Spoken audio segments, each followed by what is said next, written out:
How to win a multiple offer. Dealing with a multiple offer is one of the most challenging and competitive situations for any real estate buyers. In this video, we'll be discussing a very detailed information about multiple offer and how your offer can be a winner.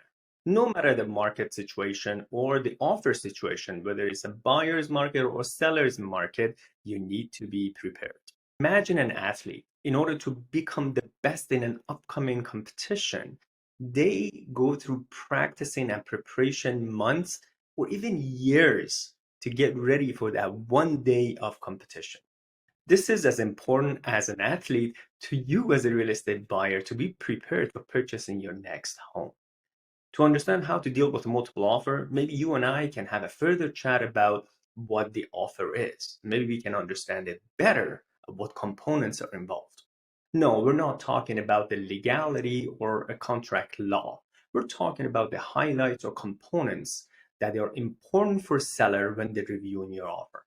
These components are price, deposit, subjects or contingencies, dates of completion or closing dates, and terms. Now that you know what's important to the seller and what they look into the offers to search for, it is important to select a knowledgeable realtor. Yes, I know you already know that, but I wanted to highlight this. It's important to find someone that knows how to guide you through this situation. Have that experience, isn't it? Selecting a knowledgeable realtor or real estate agent, it's regardless of whether it's your first time buying this property or you're a savvy investor. Now let's go through these components of offer, and the most important one, price.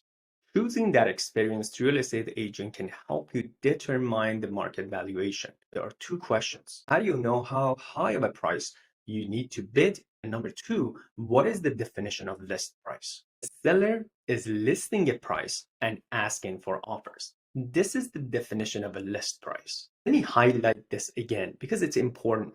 The seller are not asking for a price.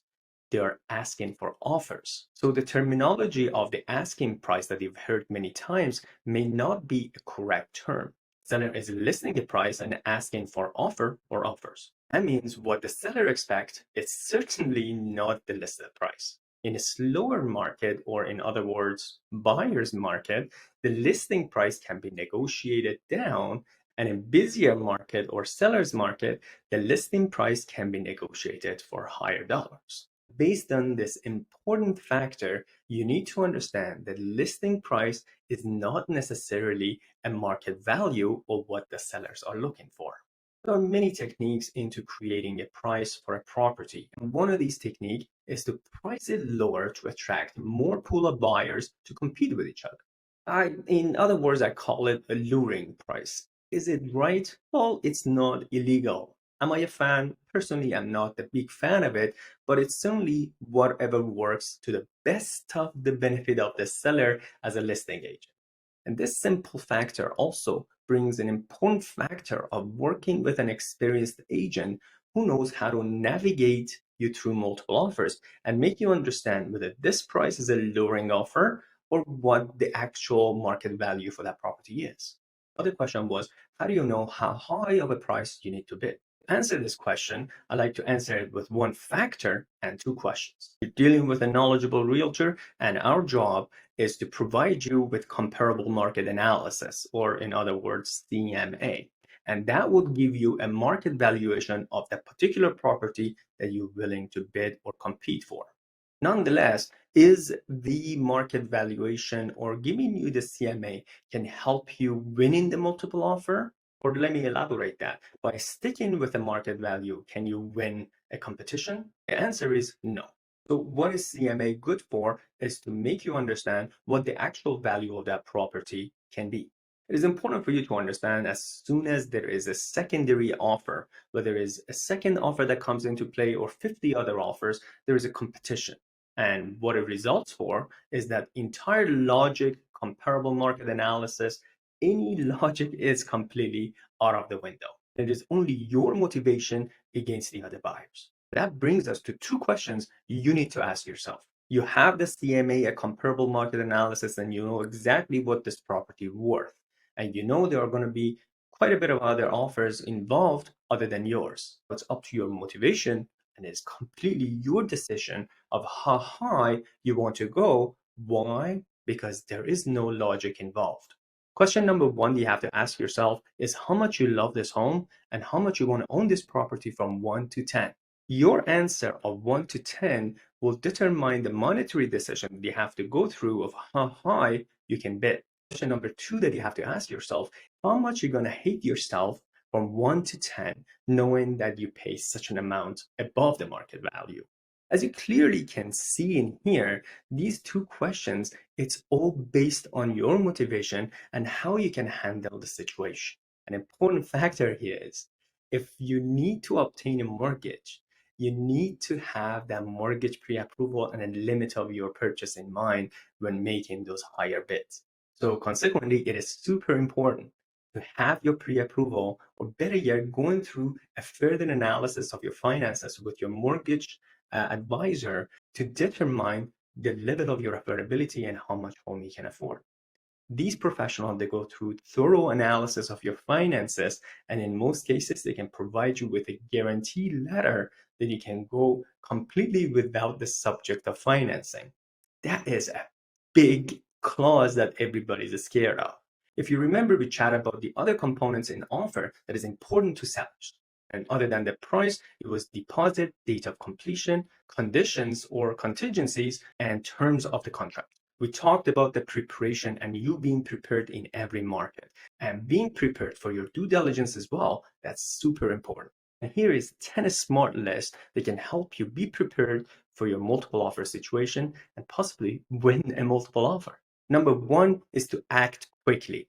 Time is an essence. When a property comes into the market and they're expecting a multiple offer, especially if they're using that lure pricing, they will provide 7 days of offer review or even maybe shorter. So you need to be on alert and using your knowledgeable realtor to send you this property as quickly as possible so you can do your due diligence quickly as possible. Number two is doing your due diligence in advance prior to writing your offer. That is correct. Going into a multiple offer, it doesn't mean that you have to be blind and go without any due diligence or research. You can do your due diligence prior to writing your offer and making it absolutely unconditional. How? You can review all the necessary and relevant documents such as title, liens, surveys, and if a strata, all strata documents, forms, minutes, and AGMs. Property insurance and taxes. Get your due diligence and get those information prior to writing that offer. Home inspection. Say what? Yes, you can do your home inspection prior to writing that offer. Reviewing all other factors important to you prior to writing that offer, such as crime rates, neighborhoods, nearby constructions, future potential for that property, and many other factors that is important to you. When you do your due diligence in advance to making this offer, your offer becomes clean and unconditional, isn't it? Number three is deposit. Larger deposit shows more seriousness. Better yet, obtain the draft of your deposit and have it ready and make a copy, send that copy to the seller, telling them how serious you are by purchasing this property. Number four is to be flexible, especially when it comes to closing date. Remember, closing date was another component that the sellers are reviewing the offers and is important to them. Be as flexible as possible. Number five, make your offer as clean as possible. It brings us into the other component offer, terms of the offer. When you are doing your due diligence, do your due diligence in regards to all the taxes, empty home taxes, and many other information necessary to eliminate those terms of the contract and make it as clean as possible. Number six is to presenting your offer.